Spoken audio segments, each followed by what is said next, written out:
Welcome to Steamboat Christian Center. I'm Charlie, and we are glad you're here to join us online this week. And it's summer in Steamboat. You know what everybody says? They come for the winter, but they stay for the summer. And so I don't know where you're viewing this from, but right now it's 74 degrees and 44% humidity. And so if you're in Texas or wherever you're at, I bet you wish you were here. We're praying for you on that one. Speaking of summer, our kids have discovered that it's Christmas in July. And so these bicycles, we actually historically give our bicycles away to as many people as we can at Easter. COVID changed all that and created a really neat opportunity that actually we're looking to help you give bikes away to kids that need them. So if your kids know somebody who would be blessed to have a bike, why don't you call or email Hadley here at the church and we can hook that up. And how neat is that to be able to give it when your kids have a relationship with whoever that is. Also, one of our favorite things here at Steamboat Christian Center is baptism at the river. And so we're going to do that on August 16th on Sunday. Got to do it a little differently. We're going to have slots that you can sign up for. And you come, show up at that slot. We'll give you a t-shirt. And we'll even make a short video for you so that everybody can see it. It's possible, and we're excited about this, that actually more people will see that you got baptized than even if we were doing it with a crowd there. And so plan on that. If you've been following Jesus and you want somebody to know, that's the thing to do. So we're in week 2 of Better series. And if you've been having a watch party, thanks for doing that. We hope it's going great. And if there's anything we can do to support you in that, let us know. Why don't you let us know? Because we'd love to help out. So week 2, Pastor Troy, Better. Let's go.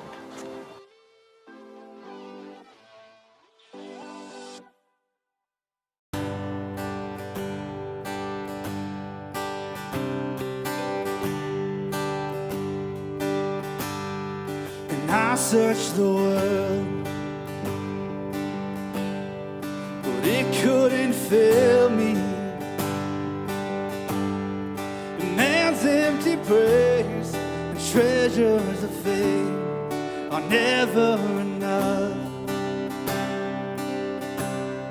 Then you came along, it put me back together. And every desire is now satisfied here in your love. Oh, there's nothing better than you. Oh, there's nothing better than you. Oh, there's nothing, nothing is better than you. I know it's true, and I'm not afraid to show you my weakness, my failures and faults. Lord, you've seen them all, and you still call me friend. 'Cause the God of the mountain is the God of the valley, and there's not a place your mercy and grace won't find me again. Oh, there's nothing better than you. Oh, there's nothing better than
Well, hello and welcome to part 2 of the series we started last week called Better. Now, the truth is, and we talked about this a little bit last week, the truth is that we are all ready for things to get back to normal, or maybe some version of normal, all right? I mean, we hear that there is a new normal, but we don't want that. We want things to get back to normal. But I think that all of us would agree that to go back to normal without gaining from the pain that we've experienced these last few months, that would be a shame. That would be not good. And so if we are wise, we would pause for a little bit in the midst of these circumstances and ask ourselves a question. How can I be better for this? What have I learned in the midst of this crisis that I should carry with me moving forward? Those are some good questions. And in fact, last week, we asked 3 very specific questions. We asked, how can we be better for this financially? How can we be better for this relationally? And how can we be better for this personally? How can we be better for this emotionally and spiritually? Now today, I want to dive into this a little bit deeper, because simply wishing that we're going to get better doesn't really require anything from us at all, right? To actually become better, that requires us to use our superpower. That's right. You heard me right. I believe that each one of us, that you and I, are equipped with a superpower that is specially designed to help us in situations just like this. Now, let me explain. As you know, and you know very well, we have very little control over what happens to us in this world. We have very little control over what the world gets away with and doing in our lives. And for example, 5 months ago, social distancing was only something that introverts did, right? 5 months ago, kids would throw toilet paper over trees and all over houses just for fun, as if it meant nothing, right? 5 months ago, if you hadn't gone to church in 15 weeks, your grandma thought you were going to hell, right? Boy, have things changed a lot in the last 5 months. The point I'm trying to make is that we didn't choose this pandemic. It chose us. But it has left us with some choices that you and I need to make. And this is where our superpower really comes in handy. Your superpower, believe it or not, your superpower allows you to turn any bad situation that you have in your life into a good situation. It allows you to take the wrong things in your life and turn them into right things. Your superpower empowers you to thwart the evil plans of evil people and evil powers that are out there in this world. But more than that, and best of all, your superpower has the ability to change the entire trajectory of your life, regardless of what you're going through and experiencing right now. That's a big deal. And here's the thing. So, what is our superpower? Well, it's very simple. Our superpower, your superpower, my superpower is our ability to respond. In other words, our respond ability. Yeah. You see, we each have the ability to choose our response rather than simply react to the negative circumstances that are around us. We have that ability. I mean, I want you to think about this. Whenever you and I react, we often make things worse in our lives, right? I mean, when we're reacting, we're often mimicking the things that we despise or the people that we don't respect in our lives. When we're reacting, we're acting like them. But more than that, when we react, we are relinquishing our power. We are losing our ability to control our future. And subsequently, we forfeit our destiny and even our legacy when we react to certain things. But a good response, a thoughtful response, a wise response has the power to redeem the pain and the suffering that we've unfairly endured. And in the case of Joseph, who we're going to be studying here today, his ability to respond rather than react completely reversed the course of his life, his family, and even his nation. Our superpower gives us the ability to always be better for it, regardless of what it is. Okay, now I realize that that's a big promise that I've made right there. And in fact, I think one of the reasons that you and I forget that we have this superpower is that because it doesn't really come natural to us. That's right. The response that can change any negative thing in our life often doesn't come natural to us. In fact, it's supernatural. That's right. Let me explain. When we find ourselves in a crisis, our natural response is to react, right? We're afraid or we're angry about what's happening to us, and subsequently, we often react. But you and I have been invited to live a life of faith in God, right? As people of faith, we have been given the ability to respond differently to crises. That's right. While everybody else is out there reacting and freaking out and losing their mind, our faith gives us the option to choose our response and to completely change the situation. You know, this is a reality. The history of our faith is filled with men and women who responded to hardships with unexpected and unnatural choices. I mean, if you read the Bible, you see that over and over and over. In fact, at the very epicenter of our faith is a man who willingly surrendered to his enemies and refused to defend himself from unfair accusations that led to his death.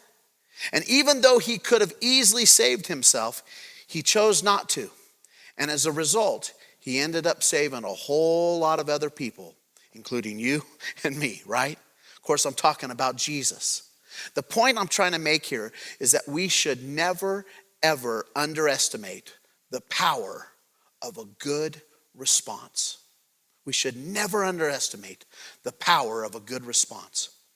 Now, over the next 2 weeks, we're going to look at one of my favorite people in the Bible. We're going to look at the life of Joseph. And one of the things you'll see is that Joseph had to exercise his superpower for more than 20 years. I mean, he had to use it over and over and over again.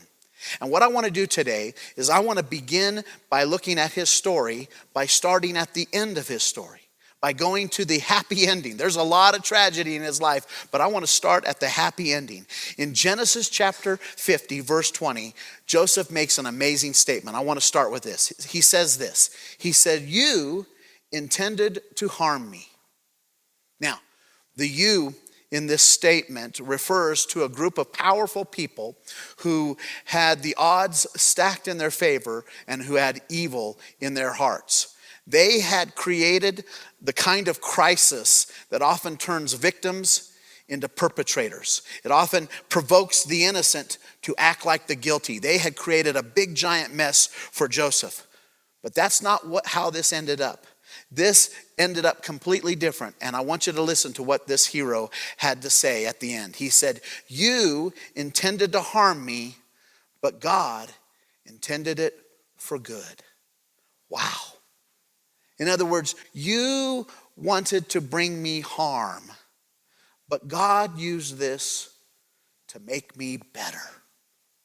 Oh my gosh, talk about flipping the script. Man, this gets me chills. I'm excited to share this with you.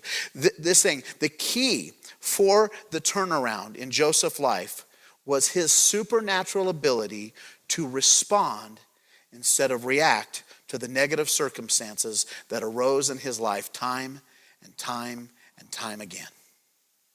Now, many of you are familiar with the story of Joseph of the Old Testament.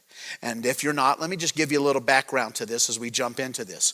About 2000 BC, about 2,000 years before Jesus, God stepped into the mess that this world had become by that time. And he made a promise to an old, childless man. And he said this, he basically said this to Abraham. He said, "Abraham, I want you to leave everything and everyone you know so that I can kind of start this whole thing all over again. And if you will trust me in this, I will make you a father. more than that, I will make you a father of many nations. And here's the thing, through one of those nations, I am going to bless the entire world. I'm going to change this world completely through one of your children. And so, you probably know the story. Abraham had a son and he named him Isaac, right? And then Isaac had a son and he named him Jacob, right? And Jacob then had 12 sons, and we know them through history as the 12 tribes of Israel, or the nation of Israel. But at this point, I'll tell you what, God's plan to change the world was dangling by a thread, a single thread. The success of this entire operation that God had put together hinged on the respondability of one of Jacob's sons, a 17-year-old boy by the name of Joseph. Now, Jacob's favorite son was this Joseph. He was the second youngest, and he was his favorite because he had been born to his favorite wife. And in fact, many of you know the story that he gave Joseph a coat of many colors, kind of like this shirt that I'm wearing. That's why I wore it today. I think it was a little bit like that. But because Joseph was Jacob's favorite son, the other sons absolutely despised Joseph. And what made matters even worse than that is that Jacob often would send Joseph out into the fields to check on his brothers, to see how they were doing, if they were up to no good. And sometimes he would come back home with an unfavorable report. And so one day, Joseph went out to see his brothers as they were tending the sheep, and they saw him coming towards them. And they decided right then and there that they were going to conspire to do something against him. And they snuck up on him, they ambushed him, they stripped him of his clothes, they beat him up, and they threw him into an empty water well. And then a debate ensued about whether or not they should kill this guy or not. And we pick up the story in Genesis chapter 37, verse 26, and it says this, that Judah then said to his brothers, "Hey guys, what will we gain if we kill our brother and cover up his blood? I mean, there's no money in that.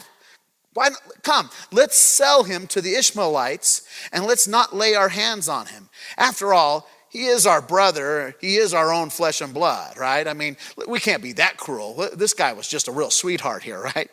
Now, as you know, what happens is that they sell Joseph to these slave traders that are going by. And then they go home, the brothers go home, and they tell Jacob, their father, that Joseph has been killed by a wild animal, which completely devastates him. It breaks his heart. But Joseph's story continues. In Genesis chapter 39, verse 1, we're told that Joseph had been taken down to Egypt, and Potiphar, an Egyptian who was one of Pharaoh's officials, the captain of the guard, bought him from the Ishmaelites who had taken them there. He buys Joseph out of them and brings him into his own house. Now, I want to stop here for just a second, and I want to pause, because this is probably where Joseph's story kind of intersects with yours, perhaps. At this point in Joseph's life, no one is out looking for Joseph. He's gone, and no one is looking for him. And worse than that, no one is looking out for Joseph. He is on his own in this cruel world. And I wonder maybe if that's how some of you feel right now. You feel like that you're all alone in this, and that there is no one out there looking out for you. But what the Bible says next about Joseph, I believe is absolutely true for you and me. It says this in Genesis 39, verse 2. It says, "But the Lord was with Joseph." Even though he was alone, no one was looking for him, and it seemed like no one was looking out for him, the Bible says that the Lord was with Joseph. Wow. Now, depending on your circumstances right now, or maybe your background, that statement might be kind of hard for you to believe, right? That might be a little difficult. Some of you, when you were younger, you left the faith that you grew up with because you couldn't reconcile the suffering that you saw or the suffering that you experienced in this cruel world. You were like, maybe your family went through a lot of pain, or you went through a lot of troubles, and you're like, where's God? I mean, he's definitely not with me in this situation. And you kind of ask the question, how could a loving God allow such pain and suffering to go on in this world? And subsequently, you left your faith because of that. You couldn't reconcile that.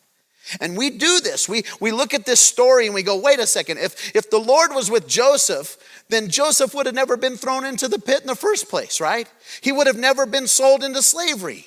If God was with him, he would have spared him from all those troubles and all of that pain. The reason we believe that is that we assume that if God is with us, then things will always work out for us, right? If God is with us, we'll never have any troubles in this life. The problem with that idea is that Christians have never believed in that kind of God. That Christianity has never purported that kind of God. If you stop believing in a God that doesn't allow bad things to happen to good people, then my friend, you basically just stop believing in a God that doesn't even exist. That's certainly not the God of the Bible. If you read the Bible, you'll see over and over how God allowed men and women to go through painful difficulties and painful situations. But the difference is that God promised that he would go through it with them. That's the difference.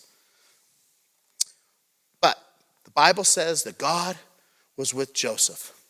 Apparently, luck and good fortune wasn't with him, but God was with him. But like you and me, Joseph had a superpower. He had a superpower on the inside. He had the ability to respond instead of react to the bad circumstances that were happening to him. And here's the key that I want you to get. This is the big one for us today. Joseph always chose to respond as if God was actually with him. Joseph responded to every situation in his life as if God was actually with him and for him. That's the key. I want to get into the story. It says this in verse 2. But the Lord was with Joseph, and he prospered in the house of his Egyptian master. Now, I don't want you to get too hung up on that line, because Joseph didn't prosper personally. It was his master who prospered. Okay, let's be real about that. In verse 3, it says that when his master saw that the Lord was with him, and that the Lord gave him success in everything he did. This is something that we see all throughout Joseph's life, that everything he did, he had success. Now, I want you to understand, the reason Joseph had success in everything he did was because he did everything he could. He never gave up. He always worked as if it mattered. He always responded to every one of the situations as if God was actually with him, and that God was watching him, and that God would one day bless him for all of his efforts. That's the key to Joseph's success. Verse 4, it says this, that Joseph found favor in his master's eyes, and he became his personal assistant. Now that may sound like a good thing. That sounds like a great promotion. But let me tell you this, nobody who was ever born a free man ever aspired to find favor in the eyes of their master. Why? Because if you were born free and you had a master, that meant that you had lost everything. You had gone bankrupt, you had lost it, and you were at ground zero, right? And again, I believe that Joseph knew this reality, that he didn't have much and that things were not going his way, but he didn't react to these negative situations. He always responded to them. Verse 4 says this, that Potiphar then put him in charge of his whole household, and he entrusted to his care everything he owned. And the Lord, look at this line, and the Lord blessed the house of the Egyptian because of Joseph. Now we look at that and we again kind of ask the question, why did God bless his master? That guy didn't believe in God. He wasn't following God. Why didn't he bless Joseph, right? That would be the fair thing. That would only be fair, right? But it wasn't. Listen to me. In spite of the injustice that Joseph had endured, Joseph continued to respond as if God was with him, even when it looked like God had abandoned him. Let me say that again. In spite of the injustices that Joseph suffered in his life, he always responded as if God was with him, even when it looked like God had abandoned him. Now, I want to just stop here, and I want to put this and make this personal. I want to ask you a question. How would you respond to your situation if you were confident that God was with you? Right? I mean, how would you respond to the problems that COVID-19 have brought into your life and my life? How would you respond to that if you were absolutely sure that God was up to something on your behalf? Would you act a little differently right now? Would you talk a little differently right now? Would you walk a little differently? Would you pray differently if you believed that God was really for you and he was going to get you through this? Would you do that? The reason I ask this is because it's possible, in fact, maybe even likely, that there is more going on in your story than meets the eye. That God is up to something that you can't even begin to imagine right now. That is a big possibility. And how you answer those questions are the key to unleashing your superpower and turning your situation around, right? Remember, we should never underestimate the power of a good response, because you have no idea what is hanging in the balance on your choice to respond rather than react to these events that you never chose. Well, as you might imagine, and knowing his story, the situation for Joseph gets even more complicated. In verse 6, it says this: "Now Joseph was well built, and he was handsome. And after a while, his master's wife took notice of Joseph, and she said to him, 'I want you to come to bed with me.'" Now, I want you to understand, this was not a request. This was an order.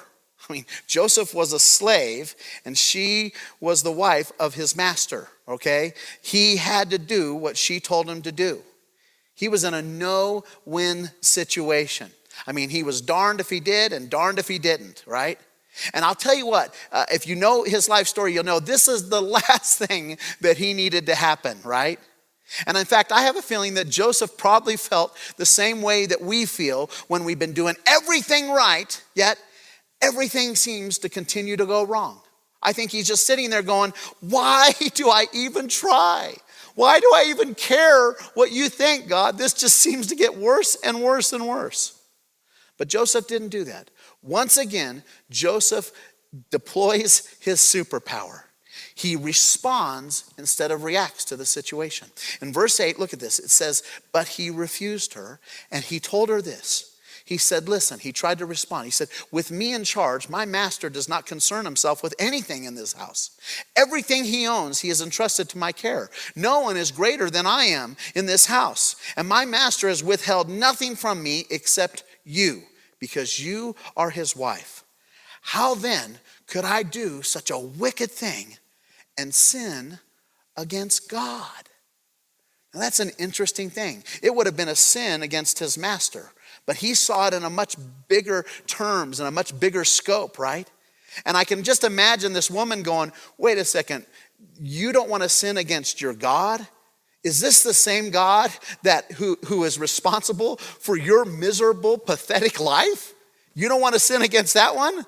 I mean, just think about it. At this time, if Joseph had a resume, his resume would read something like this: Joseph Jacobson, kidnapped once, sold into slavery twice, right? She's got to be looking at this going, Joseph, you're worried about a God who is clearly not worried about you. Why are you even worried about that? And as you can imagine, and as you would expect, this scorned woman accuses Joseph of doing the very thing that he refused to do. And his life yet takes another downturn. In chapter 39, verse 20, it says this, that Joseph's master took him and put him in prison, the place where the king's prisoners were confined. And now Joseph has some time to update his resume again. His resume would now read this way: Joseph, Jacob's son, kidnapped once, sold twice, framed once, and imprisoned indefinitely. It's all over, right? Here's my point. Bad things have been happening to good people for a long, long time. Even people with whom God is with. Bad things happen to people who are walking with God. It's just the world we live in. Now, for time's sake, I'm going to stop right here with this story. We're going to finish the rest of the story next week, and I pray that you'll join us, okay? But before I close today, I want to go back to a question that I asked earlier, and I want you to think about this. I want you to meditate on this week, and that would be this. How would you respond to your situation if you were confident that God was with you? How would you respond differently to what you're going through if you were sure that God was up to something bigger and something better for you? Again, your answer is the key to unlocking your superpower, your respond ability, your ability to respond instead of react to these circumstances. Like I said before, you and I did not choose this pandemic to come upon us, but we can absolutely choose how we respond to it. We can choose to get bitter and angry and frustrated and down and depressed, or we can choose to become better, to rise up to the challenge and to be looking for the opportunities that God has for us. Which way are you going to go? I encourage you to join me next week as we see this amazing end to this inspiring story. Would you bow your hearts as I pray with you this morning? Father, I know that this pandemic has brought a lot of trouble into a lot of people's lives. A lot of people are struggling financially. People are struggling relationally. People are struggling emotionally and spiritually right now. And there is a lot of frustration and a lot of anger out there in this world. But God, I just want to ask this question. What if? What if you were with us in this? What if in the midst of this crisis, God, you want to grow us? And you want to lift us up and you want to bless us beyond our wildest imaginations. What if that's your plan? What if you have a plan to turn this situation completely upside down on its head? To take what was intended for evil and to use it for our good? What if? God, I pray that you would help my friends and myself to believe that that is your plan. To trust that that's what you're up to. I realize that at this point in the crisis, it's kind of hard to believe that. It's hard to see any blue skies in this. But here's the thing I know about you. That's the kind of God you are. Help us to see that you are with us and that one day, if we stick with you, we will be better for this. I ask this in Jesus' name. Amen. I've carried a burden for too long on my own. I wasn't created to bear it alone. I hear your invitation to let it all go. And I see it now, I'm laying it down, and I know that I need you. I run to the Father, I fall into grace. I'm done with the hiding, no reason to wait. My heart needs a searching, my soul needs a friend. So I run to the Father again and again and again and again.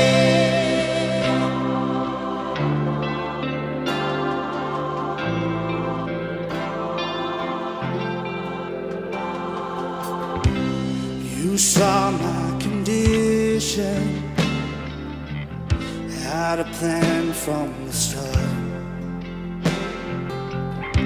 Your son for redemption, the price for my heart.